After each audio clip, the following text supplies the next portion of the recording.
بسم اللہ الرحمن الرحیم۔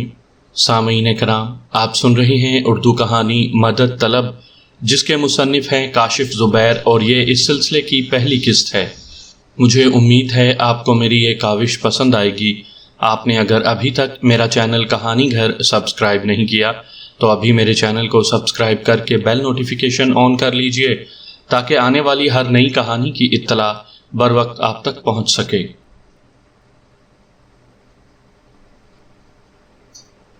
الاسکا رقبے کے لحاظ سے امریکہ کی سب سے بڑی ریاست ہے، لیکن یہ ریاست ہوائی کی طرح امریکہ کی سرحد سے فاصلے پر واقع ہے۔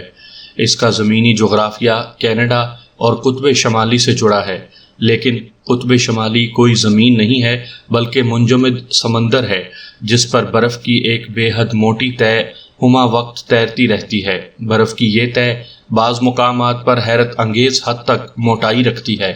یوں عملاً امریکہ کی ریاست 3 اطراف سے سمندر سے گھری ہے۔ اس کے ساحل کا رقبہ امریکہ کے مشرقی ساحل کی طوالت کے برابر ہے۔ اس ریاست کی کل آبادی محض 5 ملین یعنی 50 لاکھ ہے، لیکن گرمیوں میں سیاحوں کی آمد سے آبادی میں 1 سے 2 ملین افراد کا اضافہ ہو جاتا ہے۔ قطب شمالی سے جڑے ہونے کی وجہ سے الاسکا کا موسم بے حد سرد اور مرطوب ہے، مگر اندرونی کینیڈا کے علاقوں کی نسبت یہ کہیں زیادہ سرسبز اور شاداب خطہ ہے۔ اس کا 70% رقبہ گھنے جنگلات سے ڈھکا ہوا ہے۔ ان جنگلوں میں ایک عجیب قسم کا جنگل بھی پایا جاتا ہے، جس کی ظاہری شکل و صورت خط استوا کے برساتی جنگلات سے مشابہ ہے۔ بے حد ہریالی اور نمی کی وجہ سے ان جنگلوں میں ہمہ وقت بوندا باندی جاری رہتی ہے۔ فرق اتنا ہے کہ استواری جنگلات کے مقابلے میں یہاں بے پناہ سردی ہوتی ہے۔ ان جنگلوں میں ریچھ، باراسنگے اور بھیڑیے عام ملتے ہیں۔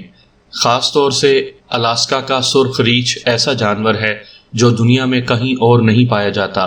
9 سے 11 فٹ تک اونچے اس سبز خور اور مچھلی خور حیوان کا وزن 1200 پاؤنڈ تک چلا جاتا ہے۔ یہ پنجوں والا دنیا کا سب سے بڑا حیوان ہے۔ وزن میں صرف برفانی ریچھ اس کا مقابلہ کر سکتا ہے، لیکن یہ خون خواری میں برفانی ریچھ سے کہیں زیادہ خطرناک ہے۔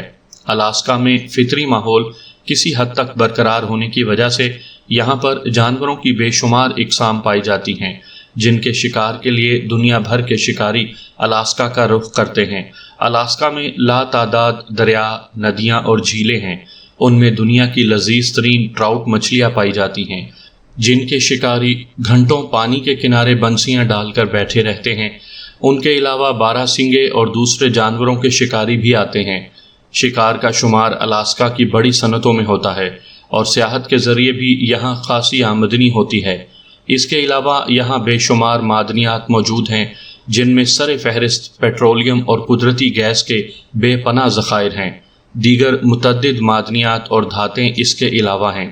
الاسکا کے جنگلات امریکہ کا اثاثہ ہیں، مگر چالاک امریکی حکومت نے اپنے دیگر معدنیاتی اور قدرتی اثاثہ جات کی طرح انہیں بھی محفوظ رکھا ہے۔ ایک طرف کینیڈا کے جنگلات امریکہ کی ضرورت کے لیے بے دریغ کاٹے جا رہے ہیں، تو دوسری طرف الاسکا کے جنگلات کو محفوظ رکھا جاتا ہے، بلکہ ان میں اضافے کے لیے کوشش کی جا رہی ہے۔ یہی وجہ ہے الاسکا کا محض 5% رقبہ انسانی استعمال میں ہے، اور مقامی حکومت لوگوں کو نئی زمینیں آباد کرنے کی اجازت نہیں دیتی۔ الاسکا میں آلودگی پھیلانے والی صنعتوں کی اجازت نہیں۔ یہی وجہ ہے کہ الاسکا میں افرادی قوت کا 70% سے زیادہ سروسز سے منسلک ہے۔ صرف 12% افراد صنعتوں سے وابستہ ہیں۔ اس وسیع و عریض رقبے والی ریاست کے باشندوں کا محض 5% حصہ زراعت کا کام کرتا ہے۔ بے انتہا وسعتوں اور ناہموار زمین کی وجہ سے زراعت محدود ہے، اور یہاں پیدا ہونے والی اشیاء زیادہ تر یہیں استعمال ہوتی ہیں، کیونکہ ان کی برآمدات مہنگی پڑتی ہیں۔ چاروں طرف سمندر ہونے کی وجہ سے ماہی گیری بھی خاصی ہوتی ہے، لیکن زیادہ تر ماہی گیری امریکہ کی دوسری ریاستوں سے آنے والے ماہی گیر کرتے ہیں۔ مقامی ماہی گیروں کی تعداد نسبتاً کم ہے۔ ایک دلچسپ حقیقت جس کا علم شاید بہت کم لوگوں کو ہوگا، آج سے کوئی 1.25 صدی پہلے الاسکا کا خطہ سوویت یونین یعنی اس زمانے کی روسی سلطنت کا حصہ تھا، لیکن اس خطے پر کوئی خاص روسی آبادی نہیں تھی۔ چند سرکاری اہلکاروں کے علاوہ یہاں پر اس وقت مقامی قبائل آباد تھے، اور ان کی خاصی تعداد تھی، پھر روسی حکومت نے الاسکا کو ایک بیکار خطہ جانتے ہوئے سن 1877 میں اسے امریکی حکومت کے ہاتھ فروخت کر دیا۔ جی ہاں، 70 برس تک ایک دوسرے کے جانی دشمن رہنے والی ان حکومتوں کے مابین ایک زمانے میں زمین کی خرید و فروخت کا یہ معاملہ بھی طے پایا تھا۔ اور آپ جانتے ہیں اس رقبے کے عوض امریکی حکومت نے روسی حکومت کو کتنی رقم ادا کی تھی؟ صرف 75 لاکھ امریکی ڈالرز۔ جی ہاں، صرف اتنی سی رقم کے عوض امریکہ تقریباً 3 لاکھ مربع میل کے علاقے پر پھیلی اس ریاست، اس کے تمام وسائل اور اس پر آباد تقریباً 3 لاکھ انسانوں کا مالک بن گیا تھا۔ شاید ہی تاریخ میں کسی طاقتور سلطنت نے ایسی فاش غلطی کی ہو جو روس نے امریکہ کو الاسکا فروخت کر کے کی تھی۔ ایسا ہی ایک سودا تقریباً اسی زمانے میں انگریزوں نے ڈوگرا راجا سے کیا تھا، اور کیا اتفاق ہے کشمیر کی قیمت بھی اتنی لگی تھی جتنی کہ الاسکا کی، یعنی 75 لاکھ نانک شاہی سکے۔ فرق صرف اتنا ہے کہ الاسکا کی فروخت نے اس کی تقدیر بدل دی۔ آج یہ ترقی یافتہ امریکہ کی ایک خوبصورت ریاست ہے، اور کشمیر جسے چوروں نے قزاقوں کے ہاتھ فروخت کیا تھا، اس کے ساتھ ڈوگرا راج نے قزاقوں سے بھی بدتر سلوک کیا۔ الاسکا کی بے انتہا وسعتوں اور بے حد کم آبادی کی وجہ سے یہاں پر سفر کے زمینی ذرائع بے شک ترقی یافتہ ہیں۔ الاسکا کے پورے خطے میں سڑکوں اور ہائی ویز کا جال بچھا ہوا ہے، لیکن لوگ سفر کے لیے زیادہ تر ہوائی ذریعے پر انحصار کرتے ہیں۔ کم وقت میں اور سہولت سے سفر کرنے کا اس سے بہتر کوئی اور ذریعہ نہیں ہے، کیونکہ اونچے نیچے پہاڑوں، وادیوں اور جنگلوں میں بل کھاتی سڑکوں پر سفر کرنا بے حد پر لطف تو ہوتا ہے، مگر ساتھ ہی یہ سفر بہت زیادہ وقت بھی لیتا ہے۔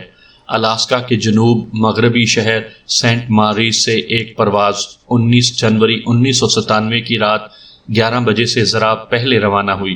2 انجنوں والے اس مسافر بردار طیارے میں اس طیارے کی ایئر لائن الاسکا کا ساؤتھ سینٹرل ایئر کا 40 سالہ مالک جم لینسن، جو اس طیارے کا پائلٹ بھی تھا، اور اس کے ساتھ اس کا کو پائلٹ 34 سالہ سٹیو والٹر بھی تھا۔ اچانک انہوں نے سنا کہ ان کے ہیولینڈ کارگو طیارے کے ایک انجن میں چیخنا شروع کر دیا اور اس سے شعلے نکل رہے تھے۔ یہ ہنگامی صورتحال تھی، لیکن لینسن نے گھبرائے بغیر اپنے نائب سے کہا، بہتر ہوگا اس انجن کو بند کر دو۔ اس وقت وہ طیارے کو بار برداری کے لیے استعمال کر رہے تھے، اور انہیں 1.5 ٹن وزنی ایئر کمپریسر الاسکا کے ایک جنوب مشرقی شہر کنائی تک پہنچانا تھا۔ یہی وجہ تھی کہ اس طیارے میں صرف یہی لوگ سوار تھے۔ ابھی والٹر نے طیارے کا دایاں انجن بند کر کے سکون کا سانس بھی نہیں لیا تھا کہ طیارے کو اڑنے والے واحد انجن نے بھی شعلے اگلنا شروع کر دیے۔ اس بار صورتحال واقعی سنگین تھی۔ لینسن نے ایئر ٹریفک کنٹرولر سے رابطہ کیا اور اسے صورتحال بتاتے ہوئے اس سے اپنے راستے میں آنے والے نزدیک ترین شہر اسپاری دون کے رن وے پر اترنے کی اجازت مانگی۔ ATF نے انہیں اجازت دی اور ساتھ ہی پوچھا، کیا تم لوگوں کو مدد کی ضرورت ہے؟ لازمی طور پر لینسن نے صورتحال دیکھتے ہوئے کہا، مجھے نہیں لگ رہا کہ ہم اسپاری دون تک بھی پہنچ سکیں گے۔ انکوریج ایئر ٹریفک کنٹرول سے مدد کی درخواست کرتے ہوئے لینسن کا اندرونی وجدان کہہ رہا تھا کہ وہ نارمل انداز سے اپنے طیارے کو لینڈ نہیں کر سکیں گے۔ وہ گزشتہ 20 سال سے طیارے اڑا رہا تھا۔ یہ کمپنی اس نے بڑی محنت کے بعد قائم کی تھی۔ ایک زمانہ تھا جب وہ تقریباً ناکارہ طیاروں پر فی گھنٹہ معاوضے پر کام کرتا تھا۔ بے حد سخت دن تھے۔ پیسے جمع کر کے اپنا ذاتی طیارہ خریدنے کی دھن میں اس نے بعض اوقات فاقے بھی کیے تھے، اور بالآخر وہ الاسکا ساؤتھ سینٹرل ایئر قائم کرنے میں کامیاب ہو گیا تھا۔ آج اس کے پاس 3 طیارے تھے جن پر وہ خود بھی پرواز کرتا تھا۔ عام طور پر سیزن میں ان کے پاس اتنا کام ہوتا تھا کہ سر کھجانے کی فرصت نہیں ملتی تھی۔ اپریل سے ستمبر تک کا عرصہ سیزن کا ہوتا ہے۔ جنوبی الاسکا ویسے بھی سیاحت کے نقطۂ نظر سے بہترین جگہ ہے۔ آج لینسن ایک خوشحال اور مطمئن زندگی گزار رہا تھا۔ اس نے جو چاہا تھا حاصل کر لیا تھا۔ اسپاری دون ان کے روٹ سے دائیں جانب تقریباً 50 کلومیٹر کے فاصلے پر تھا۔ جس وقت طیارے کے انجنوں میں آگ لگی، وہ اسپاری دون کے نزدیک پہنچ چکے تھے۔ مسئلہ یہ تھا کہ یہ سارا علاقہ بے حد اونچے پہاڑوں پر مشتمل تھا، جہاں ہموار زمین نہ ہونے کے برابر تھی۔ اسپاری دون کی واحد ایئر فیلڈ ایک ترچھی ڈھلان پر اس طرح واقع تھی کہ اس کا آخری سرا ایک گہری کھائی تک چلا جاتا تھا۔ رن وے پر صرف 2 روشنیاں تھیں جو رن وے کے آغاز کی نشاندہی کرتی تھیں۔ عملاً یہ رن وے صرف دن میں استعمال کیا جا سکتا تھا، وہ بھی چھوٹے طیاروں کے لیے جو ہلکے ہونے کی وجہ سے فوری بریک لگا سکتے تھے۔ بھاری طیاروں کے لیے یہ رن وے دشوار تھا۔ کارابو بھاری طیارہ تھا اور اس پر اضافی وزن بھی تھا، اس لیے اس رن وے پر اسے اتارنا خودکشی کے مترادف تھا، لیکن ان کے پاس اس کے سوا کوئی چارہ بھی نہیں تھا۔ جیم لنسن اور اسٹیو والٹر اپنے واحد انجن کے سہارے سپاری دون تک آن پہنچے تھے، لیکن اس وقت پورے علاقے پر اندھیرا مسلط تھا۔ آسمان تاریک تھا، نیچے سپاری دون کا قصبہ پہاڑ کی ڈھلان پر خوابیدہ تھا۔ اس علاقے میں بہترین جنگلات اور شکار کے وسیع مواقعوں کی وجہ سے سیاح اور شکاری سیزن میں جوک در جوک یہاں کا رخ کرتے تھے۔ ان کے لیے یہ چھوٹا سا رن وے تعمیر کیا گیا تھا۔ ہم 8,500 فٹ کی بلندی پر ہیں اور نیچے آ رہے ہیں، لینسن نے ایئر ٹریفک کنٹرول کو آگاہ کیا۔ ہمیں رن وے کی روشنیاں نظر آ رہی ہیں۔ گڈ، کوشش کرو کہ طیارے کو عین روشنیوں کے اوپر لینڈ کرو اور پھر پورے طور سے بریک لگانا، ایئر ٹریفک کنٹرولر نے انہیں مشورہ دیا۔ لینسن اور والٹر جانتے تھے بصورت دیگر کیا ہوگا، یہ کہ وہ کئی ہزار فٹ گہری کھائی میں جا گریں گے۔ طیارے کا انجن شعلے اگل رہا تھا، لیکن ساتھ ہی کام بھی کر رہا تھا۔ اسے بند کرنے کا وہ خطرہ مول نہیں لے سکتے تھے۔ بے شک کارابو سلائڈ کر سکتا تھا، لیکن انجن بند ہونے کی صورت میں طیارہ الاسکا کے پہاڑوں میں چلنے والی تیز ہوا کی وجہ سے اپنا راستہ بھٹک سکتا تھا۔ وہ 5,000 فٹ کی بلندی تک آ چکے تھے اور سپاری دون کا رن وے ان سے کچھ ہی فاصلے پر تھا۔ اچانک سامنے کے رخ سے تقریباً 50 ناٹ فی گھنٹے کی رفتار سے چلنے والی تند ہوا طیارے سے ٹکرائی اور اس کا توازن بگڑ گیا۔ طیارہ تیزی سے نیچے جانے لگا اور اسے سنبھالنے کی کوشش میں رن وے گزر گیا اور اس سے آگے اندھیرا تھا۔ طیارے کی کھڑکی کے باہر تاریکی مسلط تھی۔ لینسن کو جو آخری چیز یاد تھی وہ یہ کہ وہ طیارے کو بلند کرنے کی جدوجہد کر رہا تھا تاکہ وہ کسی پہاڑی سے نہ ٹکرا جائے۔ یہ نصف شب کا وقت تھا جب فورٹ ریچرڈسن آرمی بیس ڈینلائی میں واقع ریسکیو کو آرڈینیشن سینٹر میں ہنگامی حالات کا سائرن بجنے لگا۔ وہاں پر موجود آپریشن انچارج اپنے عملے پر چیخ چلا رہا تھا اور بیس پر ایک بھاگ دوڑ کا سما تھا۔ الاسکا میں یہ امریکہ کا سب سے بڑا فوجی اڈہ ہے، کم از کم معلوم فوجی اڈوں میں یہ سب سے بڑا ہے، ورنہ بعض روایات کے مطابق الاسکا میں امریکہ کے میزائل سسٹم کا 70% حصہ ہے۔ یہاں پر اس کے نیوکلیئر بلاسٹک میزائلوں کا 90% حصہ خیرہ ہے، کیونکہ الاسکا کی سرحد سے محض 22 میل کی دوری پر رشین فیڈریشن ہے اور اس کے سائبیریا اور آرکٹک اوشن کے علاقے میں اس کی تمام فوجی قوت جمع ہے۔ الاسکا سے چین اور یورپ کے ممالک کا فاصلہ بھی کم ہے۔ اس آرمی بیس کا ایک حصہ امدادی مشنز کے لیے مختص تھا۔ جیسے ہی اطلاع آئی کہ ایک طیارہ سپاری دون کے نزدیک کہیں کریش ہو گیا ہے، فوری طور پر ایک امدادی مشن ترتیب دیا جانے لگا۔ جلد ہی ایک H-60 ہیلی کاپٹر امدادی عملے سمیت پرواز کر گیا۔ اس کی رہنمائی کے لیے ایک C-130 ہرکولیس طیارہ پہلے ہی روانہ ہو چکا تھا، لیکن برفانی دھند اور محدود حد نگاہ کے باعث ہیلی کاپٹر پرواز کے 15 منٹ بعد ہی واپس آنے پر مجبور ہو گیا۔ اب امدادی مشن مکمل طور پر ہرکولیس اور اس پر سوار 3 امدادی افراد پر انحصار کر رہا تھا۔ ان میں team leader senior master sergeant Mike Dermont تھا۔ 35 سالہ مائک اپنے شعبے کا بے حد تجربے کار شخص تھا۔ ٹیکنیکل سارجنٹ 30 سالہ جان پاف اور 29 سالہ سٹاف سارجنٹ جان موس اس کے ساتھ تھے۔ طیارہ حادثے کے مقام کی طرف پرواز کر رہا تھا اور کچھ پتہ نہیں تھا کہ وہ درست جگہ پہنچ بھی پاتے ہیں یا نہیں، اور اگر درست مقام پر پہنچ بھی جاتے ہیں تو کیا وہ اس موسم اور گھپ اندھیرے میں امدادی مشن انجام دے سکیں گے یا نہیں۔ کسی ہیلی کاپٹر کے مقابلے میں طیارہ خراب ترین موسم میں بھی پرواز کی کہیں بہترین صلاحیت رکھتا ہے۔ C-130 ہرکولیس ویسے بھی ہر موسم میں دن رات اڑنے کے لیے مثالی طیارہ ہے۔ آج سے نصف صدی قبل سروس میں آنے والے اس طیارے نے طویل ترین خدمت کا ایسا ریکارڈ قائم کیا ہے جس کے ٹوٹنے کا کوئی امکان نظر نہیں آتا۔ خاص طور سے بار برداری اور فوجی امداد کے لیے بنایا جانے والا یہ ٹربو پراپ طیارہ جلد امدادی کاموں کے لیے استعمال ہونے لگا اور آج نصف صدی سے زیادہ عرصہ گزر جانے کے باوجود اس کا متبادل وجود میں نہیں آیا ہے۔ دنیا کے 2 درجن ممالک کی ایئر فورس اس طیارے کو فرنٹ لائن بار بردار کے طور پر استعمال کر رہی ہیں، جن میں پاکستان بھی شامل ہے۔ بہترین صلاحیت پرواز کے باوجود کسی بھی طیارے کے لیے زمینی امدادی مشن انجام دینا خاصا دشوار کام ہوتا ہے، جو کہ ایک ہیلی کاپٹر آسانی سے انجام دے سکتا ہے۔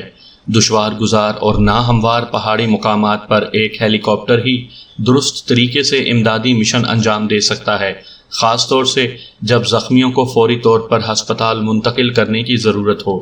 فاصلہ زیادہ ہونے کے باعث ہرکولیس کو بتائی ہوئی جگہ پہنچنے میں خاصا وقت لگا، اور جب رات کے 1:30 بج رہے تھے تو طیارہ سپاری دون کے اوپر تھا۔ ریڈار اور دیگر آلات کے ساتھ یہ طیارہ دشوار ترین علاقے میں بہترین پرواز کی صلاحیت رکھتا ہے۔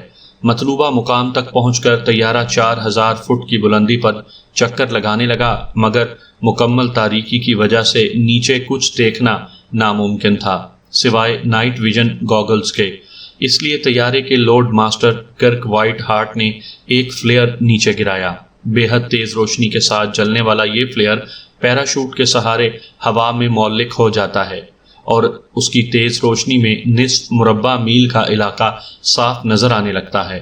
سامعین کو یاد ہوگا کہ حالیہ عراق پر امریکی حملے کے دوران بغداد اور دوسرے شہروں پر رات کے وقت بمباری کے دوران اسی قسم کے فلیئر روشنی کے لیے فائر کیے جاتے تھے، جو ماحول کو اس قدر روشن کر دیتے کہ بمباری کرنے والے پائلٹوں کو زمین پر بھاگتا بلی کا بچہ بھی صاف نظر آتا تھا۔ افسوس کہ ان امریکی پائلٹوں کو پھر بھی عام آبادی اور فوجی تنصیبات کا واضح فرق نظر نہیں آتا تھا۔ اسی قسم کا ایک لائٹ فلیئر ہرکولیس سے چلایا گیا، جس نے نیچے ماحول کو اتنا روشن کر دیا کہ طیارے کے کو پائلٹ کیپٹن پیٹر کائنز نے چند ہی لمحے میں گر جانے والے طیارے کو دریافت کر لیا تھا۔ طیارہ ایک مختصر سی پہاڑی کنارے پر اس طرح پڑا تھا کہ اس کی دم ہوا میں معلق تھی۔ ڈرمونڈ نے نیچے دیکھا، اسے طیارے کی پوزیشن بے حد خطرناک لگی تھی۔ اس وقت تک طیارہ کریش ہوئے 2 گھنٹے سے زیادہ گزر چکے تھے۔ جنوری میں اس علاقے کا درجہ حرارت مستقل منفی رہتا ہے، اور خاص طور سے راتیں تو حد سے زیادہ سرد ہو جاتی ہیں۔ -20 ڈگری سینٹی گریڈ معمول کی بات ہوتی ہے۔ اس قیامت کی سردی میں 2 گھنٹے کھلے آسمان تلے گزارنا ناممکن ہی تھا۔ یہاں فوراً سردی لگ جاتی تھی، جسے ہائپوتھرمیا کہتے ہیں۔ اس کا شکار جسمانی درجہ حرارت کھو کر رفتہ رفتہ موت کی آغوش میں چلا جاتا ہے۔ ڈرمونڈ نے سوچا، اس موسم میں اور 50 میل گھنٹے کی رفتار سے چلتی یخ بستہ ہوا میں چھلانگ لگانے اور پھر چٹانوں تک پہنچ کر کارابو تک رسائی حاصل کرنے کا سوال ہی پیدا نہیں ہوتا۔ وہ بے بسی سے ہونٹ کاٹ کر رہ گیا۔ 2 انسان ان کی نظروں کے سامنے امداد کا انتظار کر رہے تھے۔ ممکنہ طور پر وہ زندہ تھے، مگر امدادی مشن ان کی کوئی مدد کرنے سے قاصر تھا۔ اب وہ نیچے طیارے میں موجود انسانوں کے لیے دعا ہی کر سکتے تھے۔ ہوش میں آتے ہی لینسن کو جو پہلا احساس ہوا وہ بے پناہ سردی کا تھا۔ اسے یوں لگا جیسے وہ کسی یخ بستہ سمندر میں اتر گیا ہو اور برفیلا پانی اس کے جسم کو سن کر رہا ہو۔ اس نے بر وقت آنکھیں کھولیں۔ وہ تاریک کاکپٹ میں پڑا تھا، اور کاکپٹ کے ٹوٹ جانے والے حصوں سے فراٹے بھرتی ہوا اندر آ رہی تھی۔ اس سرد ہوا نے کیبن کے درجہ حرارت کو نقطۂ انجماد سے کئی درجے نیچے پہنچا دیا تھا۔ اس نے اپنی کلائی پر بندھی گھڑی دیکھی۔ 12:43 ہوئے تھے، گویا وہ پون گھنٹے سے بے ہوش پڑا تھا۔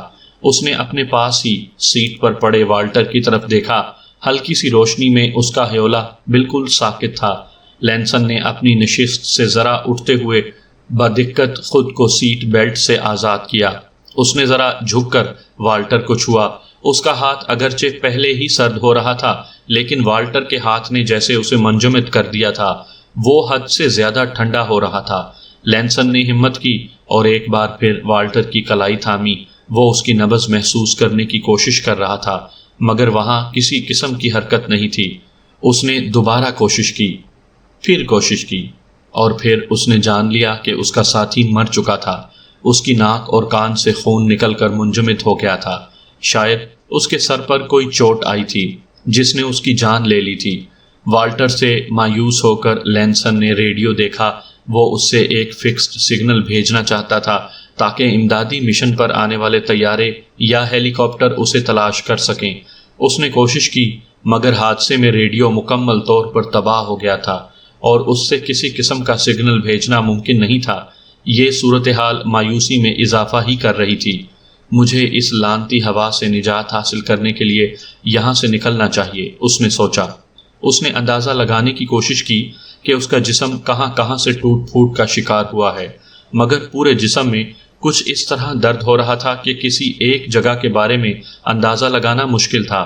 اس کا ذہن اب پوری طرح کام کرنے لگا تھا اور کسی حد تک جسم بھی حرکت کر رہا تھا۔ ونڈ شیلڈ اور کاکپٹ کے دوسرے حصوں سے آتی یخ بستہ ہوا سے بچنے کے لیے اس نے طیارے کے عقبی کارگو والے حصے کی طرف جانے کا سوچا۔ اسے قطعی نہیں معلوم تھا کہ کریش ہونے سے طیارے کے عقبی حصے کا کیا حشر ہوا ہے، مگر ایک امید دل میں لیے وہ عقبی حصے کی طرف رینگنے لگا۔ جب اس کے پورے جسم نے حرکت کی تو اسے پہلی بار اندازہ ہوا کہ اس کی بائیں ٹانگ اور بائیں شانے کے ساتھ کچھ مسئلہ ہے اور ان کے ساتھ کچھ ہوا ہے۔ اس کے ساتھ اس کا دایاں پاؤں ٹخنے اور پنڈلی سے دکھ رہا تھا۔ درد دبانے کے لیے وہ دانت پیستا پیچھے کی طرف رینگتا رہا حتیٰ کہ اس حصے تک جا پہنچا جہاں اس کے اور والٹر کے اوور کوٹ رکھے تھے۔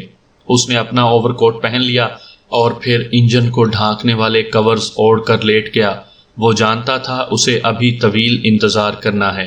طاقتور ہوا کے تھپیڑوں نے اس کے طیارے کو کسی اجنبی جگہ لا پھینکا تھا۔ اسے تلاش کرنے اور اس تک مدد پہنچانے میں امداد کے لیے آنے والوں کو کئی گھنٹے لگ سکتے تھے۔ اوور کوٹ پہن کر کورز اوڑھنے اور سب سے بڑھ کر باہر سے آتی قیامت خیز سرد ہوا سے محفوظ ہو کر اس کے جسم میں کسی قدر حرارت آئی تھی، مگر یہ حرارت زیادہ دیر اس کا ساتھ نہیں دے سکتی تھی۔ اس کا اندازہ تھا کہ اس وقت درجہ حرارت -15 ڈگری سینٹی گریڈ تھا اور یہ سردی اس کے جسم کی ساری حرارت رفتہ رفتہ چوس جائے گی اور وہ ہائپو تھرمیا کا شکار ہو کر رفتہ رفتہ موت کی آغوش میں سو جائے گا۔ وہ ذرا سکون سے بیٹھا تو والٹر کا خیال اس کے دل میں کانٹے کی طرح چبھ گیا۔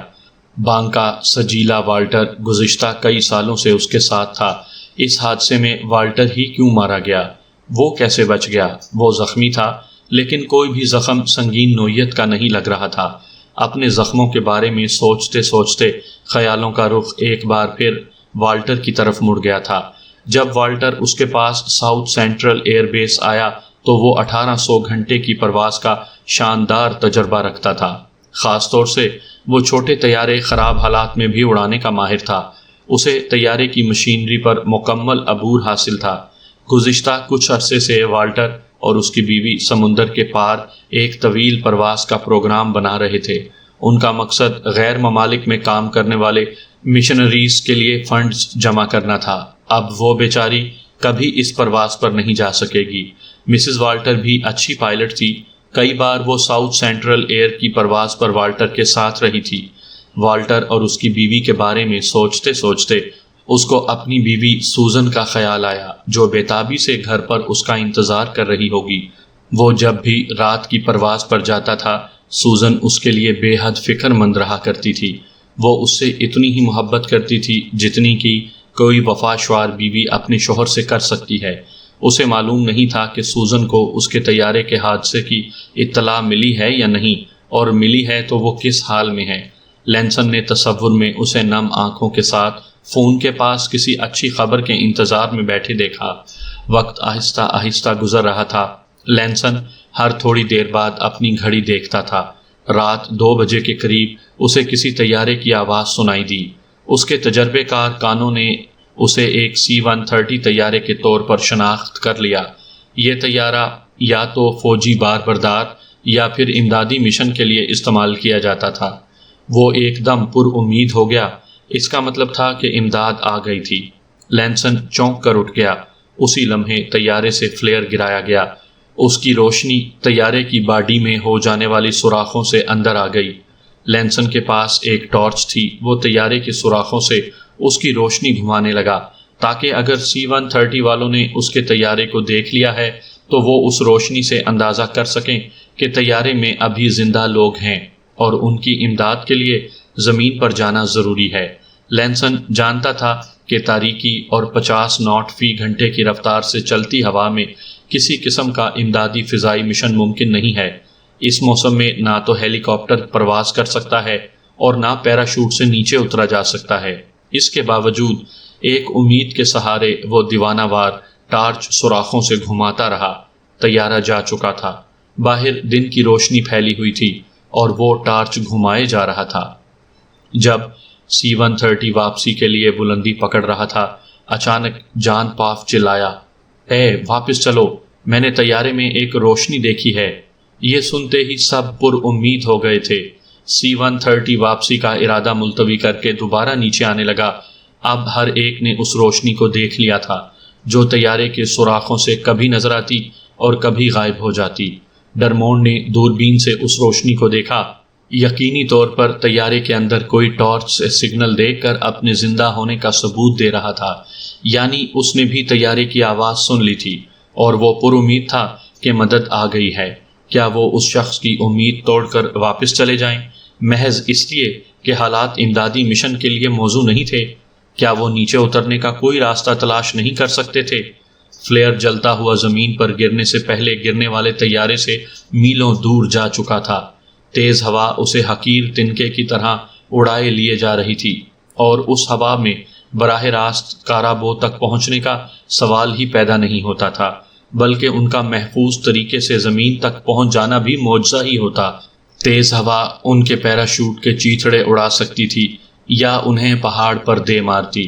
عین ممکن تھا کہ وہ نیچے گر کر خود مدد کے محتاج ہو جاتے۔ اس نے کیپٹن کارٹننسکی سے کہا، کیا ہمیں کسی طرح نیچے زمین پر چلنے والی ہوا کی رفتار معلوم ہو سکتی ہے؟ کیپٹن کو یاد آیا کہ اسپاری دون میں ایک ایئر سپیڈ میٹر لگا ہے۔ اس نے اسپاری دون ریڈیو پر پیغام بھیجا اور ان سے ہوا کے بارے میں رپورٹ مانگی۔ ذرا سی دیر میں رپورٹ آ گئی تھی۔ بلندی پر ہوا کی رفتار 50 ناٹ تھی، جبکہ اسپاری دون کے رن وے پر اس کی رفتار نصف یعنی 25 ناٹ فی گھنٹہ تھی اور زمین پر اس کی رفتار 80 ناٹ تک تھی۔ اسپاری دون کا رن وے اس قابل نہیں تھا کہ اس پر ہرکولیس طیارہ لینڈ کر سکتا، البتہ وہ 2000 فٹ تک جا کر پیرا ٹروپرز کو نیچے اتار سکتا تھا۔ ڈرمونڈ نے چھلانگ لگانے کی تیاری کرتے ہوئے نیچے اسپاری دون کے رن وے کے آخری سرے پر کھڑی ایک فوجی گاڑی کے اوپر جلتی لائٹس کو اترنے کا نشان بنا لیا۔ انہیں اس جگہ لینڈ کرنا تھا۔ سب سے پہلے انہوں نے امدادی سامان کا پیک نیچے گرایا۔ اس طرح اس بات کی آزمائش بھی ہو جاتی کہ ہوا اور نیچے اترنے کی جگہ کے بارے میں ان کے اندازے درست ہیں یا نہیں۔ سامان 43 ناٹ فی گھنٹے کی رفتار سے چلتی ہوا میں فوجی گاڑی کے پاس کھلے میدان میں جا اترا تھا۔ اپنے اندازے سے مطمئن ہو کر ڈرمونڈ نے اپنے ساتھیوں سے کہا، تیار ہو جاؤ دوستو، طیارہ ہمیں گرانے کے لیے پلٹ رہا ہے۔ C-130 ایئر ڈراپ کے لیے مثالی طیارہ ہے۔ نچلی سطح پر پرواز کے دوران اس کی رفتار اتنی ہلکی ہو جاتی ہے کہ یہ تقریباً فضا میں معلق ہو جاتا ہے، یعنی صرف 50 ناٹ فی گھنٹہ۔ اس کا مضبوط ترین ڈھانچہ اتنی کم رفتار پر نچلی پرواز کے دوران پیدا ہونے والے دباؤ کو بخوبی سہار جاتا ہے۔ کسی اور طیارے میں اتنی ہمت نہیں ہے۔ یہی نہیں بلکہ یہ واحد طیارہ ہے جو زمین سے چند فٹ اوپر اسی رفتار سے اڑتے ہوئے بھاری گاڑیاں اور ٹینک تک میدان جنگ میں اتار سکتا ہے۔ ڈرمونڈ اور اس کے ساتھی طیارے کے عقبی حصے میں منتظر تھے کہ جیسے ہی طیارہ مطلوبہ مقام پر پہنچے وہ نیچے چھلانگ لگا دیں۔ اندازے کی ذرا سی غلطی انہیں رن وے اختتام پر واقع کھائی میں لے جاتی۔ یہی غلطی لینسن سے ہوئی تھی۔ اس نے ہوائی رفتار کو نظر انداز کر کے اترنے کی کوشش کی تھی۔